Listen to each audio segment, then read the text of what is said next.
you can see from what we're doing here is that this little tiny model here is the model that David was talking about, and we 3D printed it. And so what happens is when you print it, oh my God. boom comes alive. So well done. So there you go. I didn't fall off the back of the podium, but that was the cue to the guys below who can see you on the camera above. To have a snap. So if you put your finger there, this is what foam latex looks like. If it's any interest to anybody, but it's a lovely material. You froth it in a whisk. You put it in and you bake it like a cake in an oven. And so essentially, we made a mold of this character once we'd sculpted it, which is essentially what this is. This is a very simple mold. In this case, this is an eyeball, one of the eyeballs from the eye surrounds from probably blue. I think it's blue. It is blue. So that represents a fiberglass mold. That mold will have encapsulated the whole of this sculpt in different sections. It would all piece together like a jigsaw puzzle. And it has an inside, it has an outside, and the inside is our version of the muscles and the shapes that create the different feels to it. So when David was showing you the digital version, inside of here is a similar sort of feel. It has a sort of a structure inside. In this case, with the claws, they're mechanical, and I'll show you how they move. They're on cables so that they can be articulated. The wrist is coming through from the rod, and the rest of this is all moving based on a skeleton that's been built on the inside. So it has its own skeleton. Same with the tail. The tail comes around and can move too. And inside the head are the kind of animatronic elements. So if we open up the jaw, someone's put the head in it.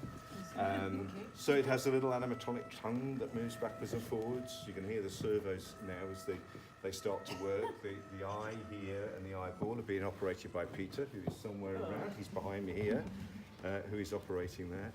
And on the day, we would have used all kinds of strange materials to have made her wet and sweaty, so it appears as if she was in a state. That would have been, for instance, the gloop that we use to do the inside of the mouth. It's horribly disgusting stuff that gets everywhere. And in the film, I don't know when you saw it with the T-Rex, but that was what ended up on Chris's face when the T-Rex pins him against the side. But we would load all of those things into here.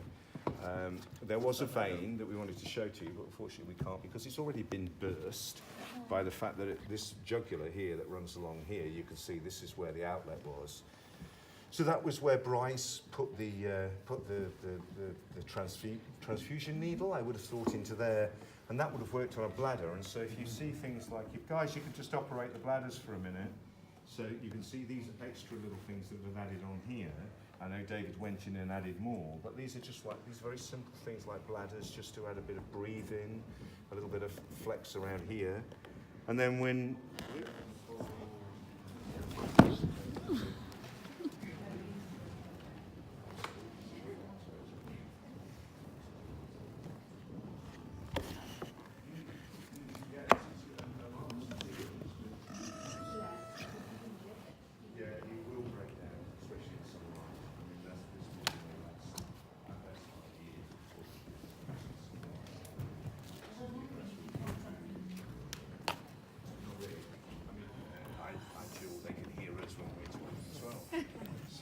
this isn't that far behind that we worked at. There would have been maybe 5 or 6 more people who would have contributed to the levers and to the other aspects like the bladders and all of those things. Half as much space. Back with half as much space, absolutely. Yeah, it's a good job you'll get on. So that would have been that. Well done, thank you so much. There you go.